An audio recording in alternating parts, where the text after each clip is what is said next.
क्रांति का नायक बना, जिसे उसके मुल्क में फरिश्ते का दर्जा हासिल है। उसके दादा परदादा हिंदुस्तान के थे। आज जो ईरान आप देखते हैं, उसका एक एक कानून इसी हस्ती ने बनाया है। ईरान के सर्वोच्च धार्मिक नेता के हिंदुस्तानी गांव में उनके खानदान के लोग अभी भी मौजूद हैं और अपने बुजुर्ग पर फख्र करते हैं। TV9 भारतवर्ष उस गांव तक पहुंचा जहां आज से 190 साल पहले एक घटना घटी थी। उस वाकये ने हिंदुस्तान पर तो कोई असर नहीं डाला, लेकिन ईरान का इतिहास बदल कर रख दिया। ये एक ऐसे ईरानी मौलाना की कहानी है जिसकी मिट्टी हिंदुस्तानी है।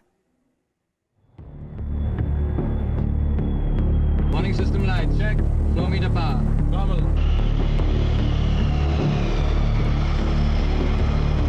Mission to take off, please, over.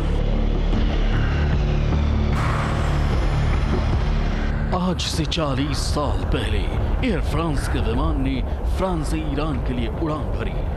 वो तारीख थी 1 फरवरी 1979 की। वो परवाज ऐतिहासिक थी क्योंकि एयर फ्रांस के फर्स्ट क्लास में सवार थे ईरानी क्रांति के जनक अयतुल्लाह रूहुल्लाह ख़ुमैनी, जो 15 साल बाद अपने वतन लौट रहे थे। ये उसी वक्त की तस्वीरें हैं। जहाज में सवार अयतुल्लाह ख़ुमैनी, उनके शागिर्दों को इल्म भी नहीं था कि कुछ मिनटों बाद ये जहाज तेहरान की जमीन को धरती छू पाएगा या फिर हवा में उड़ा दिया जाएगा।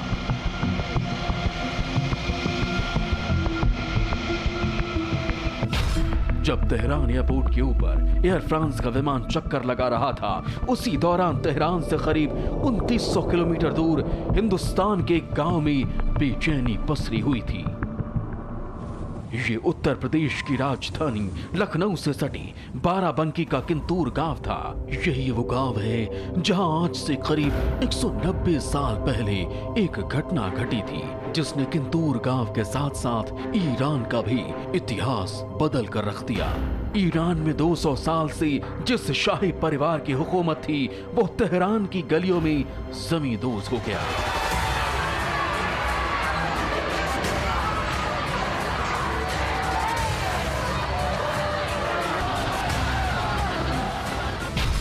अठारहवीं सदी में किंतूर गांव से अगर सैयद अहमद मूसवी हिंदी रुखसत ना हुए होते तो ईरान को अपना सर्वोच्च नायक ना मिलता।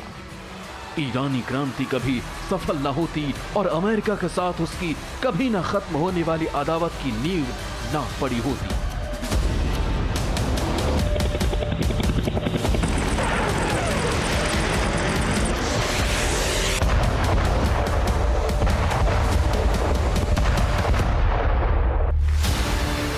सुनने में थोड़ा अजीब लगेगा, लेकिन ईरान और अमेरिका के बीच जो जंग छिड़ी है, उसकी बुनियाद की एक ईंट बाराबंकी के किंतूर गांव में मौजूद है।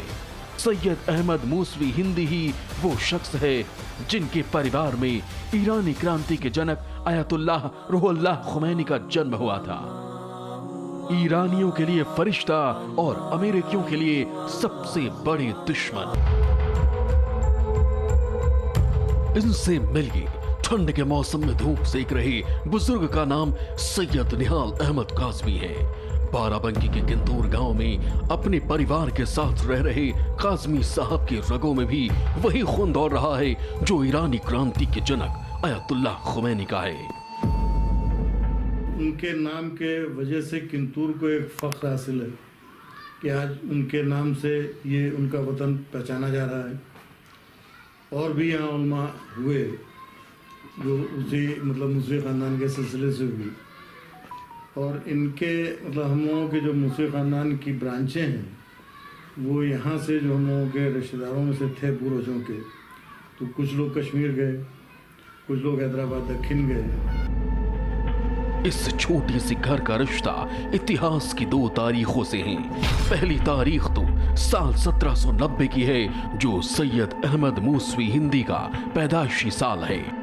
वही सैयद अहमद जो ईरानी क्रांति के जनक अयतुल्लाह ख़ुमैनी के दादा थे। सैयद अहमद 40 साल तक इसी गांव में रहे, मगर साल 1830 में सैयद अहमद अपने मादरे वतन को अलविदा बोल अनजान सफर पर चले गए। अवध के नवाब के साथ सैयद अहमद इराक और ईरान जियारत के लिए जाते हैं। अवध के नवाब तो लौट आए मगर सैयद अहमद कभी वापस ना आए।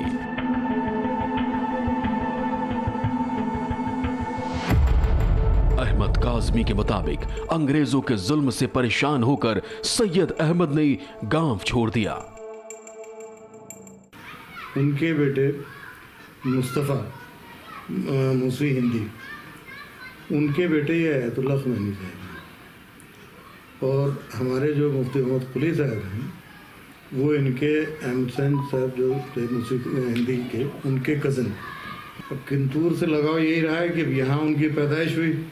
उसके बाद कुछ लोगों का कहना ये है कि वो मतलब यहाँ के जो ब्रिटिश राज था उससे कुछ परेशान होकर गए। कुछ लोगों का बताना था कि यहाँ से मतलब ज़ियारत के सिलसिले में गए वहाँ ख़ुमैनी। सैयद अहमद इराक के नजफ भी गए, हज़रत अली की मज़ार पर ज़ियारत की। कहा जाता है कि नजफ में सैयद अहमद की मुलाकात यूसुफ खान नाम के शख्स से होती है जिसने उनकी ज़िंदगी बदल दी और ये घटना ईरान के भविष्य को तय करने वाली साबित हुई। आपको आगे बताएंगे, लेकिन अभी उस विमान पर वापस लौटते हैं जो तेहरान के आसमान पर 1 फरवरी 1979 को काफ़ी देर से चक्कर लगा रहा था। एयर फ्रांस के विमान में आयतुल्लाह ख़ुमैनी के साथ कई पत्रकार भी मौजूद थे। उनको पता चल गया कि शाह के भरोसेमंद एयरफोर्स कभी भी जहाज को निशाना बना सकती थी। विमान के अंदर सबकी सांसें थमी हुई थी, लेकिन आयतुल्लाह ख़ुमैनी शांत दिख रहे थे।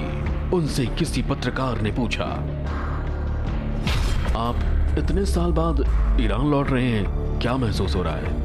आयतुल्लाह ख़ुमैनी ने ठगा सा जवाब दिया, कुछ भी महसूस नहीं हो रहा। देखिए, उनकी शख्सियत एक बहुत बड़ी शख्सियत थी। जब नीचे ये कहा जा रहा था कि अगर इनका प्लेन ईरान में उतरेगा तो इसको उड़ा दिया जाएगा, ये 79 में जब इनकलाब लेके आए हैं कि इनके प्लेन को क्रैश कर दिया जाएगा, ये ईरान के ऊपर से जाएंगे तो मार दिया जाएगा।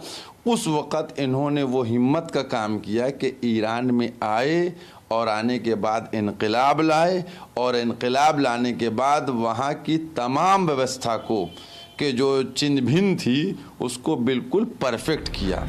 जो शख्स ईरानी क्रांति की धुरी हो और जिसने ईरान की सल्तनत को बिखेर कर रख दिया हो, वो अपने सबसे कीमती सफर में भावहीन बैठे थे।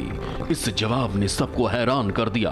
कुछ मिनटों बाद जब तेहरान एयरपोर्ट पर आयतुल्लाह ख़ुमैनी का विमान उतरा तो उनका स्वागत करने के लिए 50 लाख लोग मौजूद थे।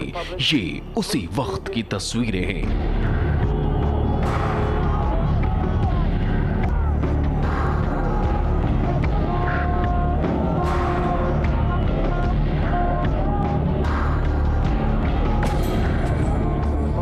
सफेद कार में सवार आयतुल्लाह ख़ुमैनी तेहरान एयरपोर्ट से बाहर निकलते हैं। पूरे रास्ते उनकी तस्वीरें थामे आवाम पलके बिछाए हुई थी।